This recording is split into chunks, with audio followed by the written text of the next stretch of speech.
नमस्कार, मैं हूं अभिषेक उपाध्याय। आप देख रहे हैं टॉप सीक्रेट। बहन जी 20 साल बाद ऐसा क्या करने जा रही हैं जिसको लेकर के यूपी में हलचल बहुत तेज हो गई है। जब मैं कह रहा हूं 20 साल बाद तो इसके भी मानी हैं। याद कीजिए साल 2007 जब बीएसपी यूपी में पहली बार अपने दम पर सत्ता में आई थी। बहन जी ने अपने दम पर सरकार बनाई थी। और अगला चुनाव कब है? 2027 में, जो अभी अगला विधानसभा चुनाव होने जा रहा है। 2007 से लेकर के 2027 तक 20 साल, और 20 साल में गोमती में बहुत पानी बह चुका है। बीएसपी जो एक जमाने में यूपी में जिसे कहते थे कि सत्ता में तुरुप का इक्का अगर किसी के पास है तो बीएसपी के पास है। बीएसपी जिधर चाहेगी सत्ता उधर ही जाएगी। वो बीएसपी धीरे धीरे डिक्लाइन करते हुए इस कदर डिक्लाइन कर चुकी है कि आज की तारीख में बीएसपी के पास ना एक लोकसभा सीट है, ना एक राज्यसभा सीट है, और यूपी में विधानसभा में सिर्फ एक विधायक बीएसपी का है।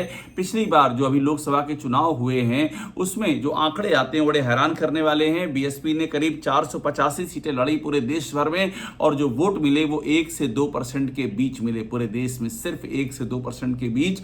और इतना ही नहीं, बीएसपी के 97.5% उम्मीदवारों की जमानत जब्त हो गई। इसे कहा जा रहा है सबसे अधिक लो बीएसपी के इतिहास में। बहन जी ने अपने राजनीतिक इतिहास में इतना कठिन समय पहले कभी नहीं देखा है। इतनी जीत के बाद का मैं कठिन समय की बात कर रहा हूं। लेकिन ये एक पहलू है। दूसरा पहलू जो मैं आपको बताने जा रहा हूं वो बड़ा दिलचस्प है। दूसरा पहलू ये कि 20 साल बाद बहन जी नए सिरे से वापसी करने की तैयारी में है।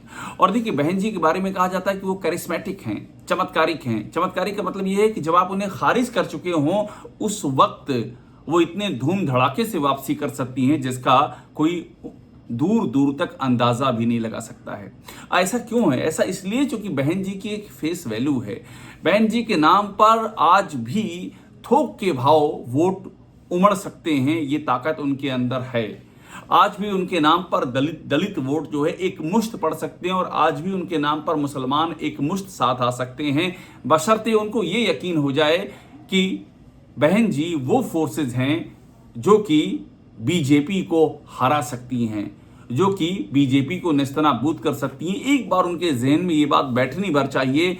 बाकी उनके वोट देने में और बहन जी के प्रति उनकी लॉयल्टी को लेकर के कहीं कोई समस्या नहीं है उनके जहन में। और ये जितनी बातें मैं आपको बता रहा हूं वो जो रणनीतिकार हैं बीएसपी की, उनकी जो सोच है और जो बहन जी के कार्य करने की शैली है, ये उनके मद्देनजर बता रहा हूं।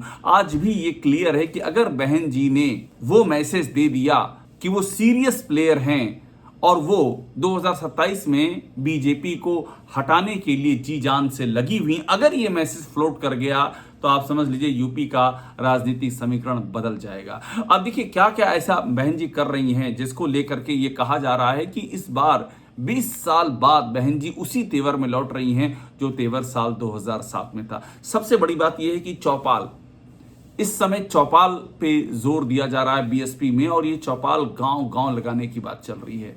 और इन चौपालों में खास तौर पर पिछड़ों और अति पिछड़ों को शामिल किया जाएगा। आप यूं समझिए, ये समाजवादी पार्टी और कांग्रेस का जो पीडीए फार्मूला है, खासतौर पर सपा का, ये उसकी काट है।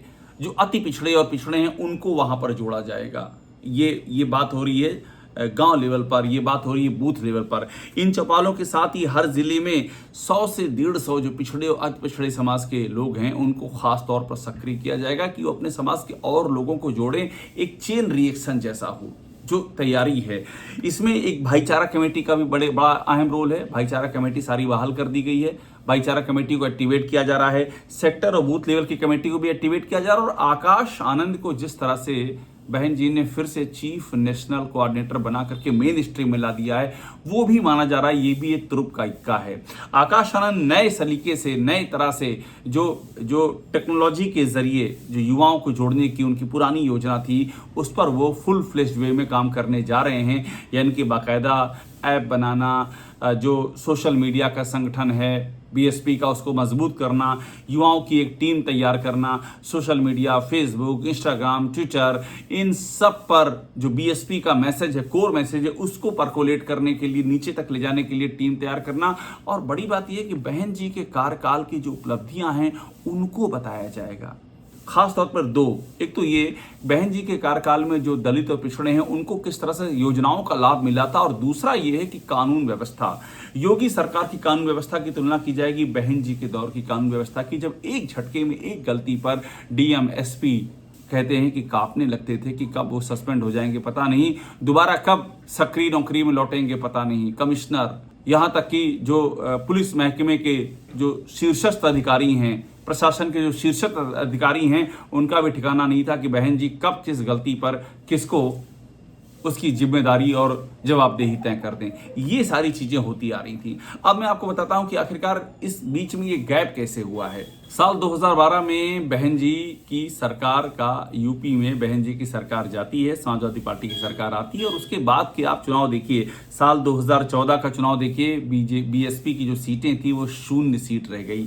साल 2019 में बीएसपी ने वापसी की और 10 सीटें। साल 2024 में एक बार फिर से बीएसपी की सीटें 0 रह गई, लेकिन इसके पहले अगर साल 2009 में ले जाएं तो बीएसपी के पास 21 सीटें थी। 21 सीटें, यानी कि अच्छा खासा बीएसपी का इतिहास रहा है। अब साल 2019 से 2024 के बीच में हुआ का ये भी जानना बहुत जरूरी है। मैंने आपको बताया कि साल 2019 में बीएसपी ने 10 सीटें जीती थी, लेकिन साल 2024 में क्या हुआ, इन सीटों पर कब्जा हो गया, मैक्सिमम पर सपा का कब्जा हो गया, 60% सीटों पर करीब कांग्रेस का हो गया, आजाद समाज पार्टी का कब्जा हो गया, और इस तरह से ये पूरी की पूरी जो बीएसपी का जो बेल्ट है, जहां बीएसपी जीती थी, उसको कब्जा लिया कांग्रेस, सपा, आजाद समाज पार्टी ने। मैं आपको सीटें बता देता हूं। समाजवादी पार्टी कब्जे में गई। ये 2019 में जो बीएसपी की जीती हुई सीटें थी उनका ब्यौरा दे रहा हूं। श्रावस्ती, लालगंज, घोसी, जौनपुर, गाजीपुर समाजवादी पार्टी जीत ली, सहारनपुर कांग्रेस ने जीत ली, बिजनौर राष्ट्रीय लोकदल ने जीत ली, नगीना चंद्रशेखर ने जीत ली, अमरोहा बीजेपी ने जीत ली। तो ये सारी सीटें जो बहन जी की सीटें थीं, ये सारी सीटें इन पार्टियों के हाथ में चली गई, और ये कहा गया कि बहन जी बहुत कमज़ोर हो गई हैं, और ये हकीकत है कि बहन जी कमज़ोर हो गई। लेकिन अब देखिए, एक बात और इसमें जोड़ने वाली होगी, मुसलमान। बहन जी का क्लियर मैसेज है मुसलमानों के लिए कि मुसलमानों का हक में अगर कोई न सिर्फ बोलने बल्कि काम करने की ताकत रखता है तो वो बहन जी हैं। मदरसों से बहन जी ने शुरुआत कर दी। मदरसों के मुद्दे पर वो खुल करके साथ खड़ी हुई हैं मुसलमानों की, और कहा है कि मदरसे जो हैं उन पर योगी सरकार का बुलडोजर एक्शन एकदम गलत है, बिल्कुल भी ये नियम के मुताबिक नहीं है। और हमारी जानकारी ये कि मुसलमानों के मुद्दे पर बहन जी अभी और मुखर होंगी। तो बहन जी और आकाश आनंद दोनों ने, बहन जी की अगुवाई में ये पूरा का पूरा रास्ता तय हो चुका है कि किस तरह से अब कोर पे हिट करना है, यानी कि ये यकीन दिलाना है। कोर यही है कि वोटरों को यकीन नहीं है कि बीएसपी बीजेपी को हटा सकती, इसी कोर पे हिट करना और उनको ये यकीन दिला देना है कि वही बीएसपी है 20 साल पहले वाली, और उसी के चलते 20 साल बाद कोई चमत्कार संभव है, मुमकिन है। और अगर ऐसा होता है तो यूपी की राजनीति में ये बहुत बड़ा उफान होगा। और ये इसलिए भी इंपॉर्टेंट है क्योंकि राहुल गांधी भी कई बार इंडिकेट कर चुके हैं कि वो बहन जी से समझौता करना चाहते थे। तो अगर कांग्रेस समझौता करती है बहन जी से तो आप मान लीजिए पूरा पूरा ट्रायंगल बन जाएगा, कांग्रेस, बीएसपी और साथ में जो सहयोगी पार्टियां और जो कोर वोट बैंक है बीएसपी का, ये सब मिलकर के बहन जी वाकई फिर एक बहुत ही सीरियस प्लेयर की तरह इमर्ज कर जाएंगी। तो यूपी की राजनीति में बहुत कुछ बेहद ही दिलचस्प होने जा रहा है। टॉप सीक्रेट को देखते रहिए, लाइक कीजिए, सब्सक्राइब जरूर कीजिए।